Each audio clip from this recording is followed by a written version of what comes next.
বন্ধুরা এই নিচের ছোট্ট বাচ্চার ভিডিওটি দেখুন, তারপরে শেষে আমি কিছু বলছি।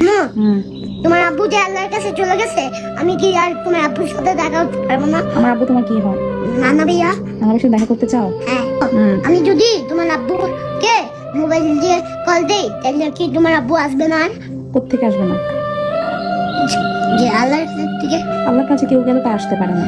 তুমি কি যেতে চাও? না, হ্যাঁ, যেতে চাই না। যেতে চাও না? না। কেন? এইটুক ছোট্ট বাচ্চা কত সুন্দর সুন্দর কথা বলে।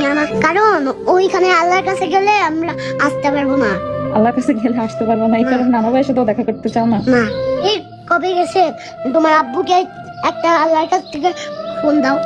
আল্লাহর কাছে একটা ফোন দিতাম। হ্যাঁ, তোমার আব্বুকে বলো যে আমার কাছে আসতে, আমার সাথে দেখা করে আল্লাহর কাছে যেতে। তোমার দেখা করে? আরে বাবা রে, সেটা যদি সম্ভব থাকতো তাইলে আমার বাপরে কবে আল্লাহ থেকে ফোন দিয়ে নিয়ে আসতাম। আল্লাহ, তুমি কষ্ট পাইও না, আমি না তোমার ভাই বাবা। আমি তোমার বাবা? হ্যাঁ, তুমি আমার বাবা? হ্যাঁ। তোমার কষ্ট পাবো না? না। হ্যাঁ, না, কষ্ট আমি বড় হয়ে প্যান্ট পরবো, পাবো? প্যান্ট পরে কি করবো? তোমাকে চাকরি করবো, এরপরে তোমাকে অনেক কিছু খাওয়াবো। অনেক কিছু খাওয়াবো? হ্যাঁ। তাই? হ্যাঁ। তাই মন খারাপ করবো না? না, যে অনেক কিছু কিনে দিব। তাই? তুমি যা যা নিতে যাবা তা আমি কিনে দিব। আমি যা যা নিতে চাইবো তুমি তা তা কিনে দিবা? হ্যাঁ। তাই আমি আমার আব্বুর জন্য কষ্ট পাইতাম না? না। হ্যাঁ, না। তোমাকে তো এখন কি করতে হবে? তাও তুমি কষ্ট পাইও না।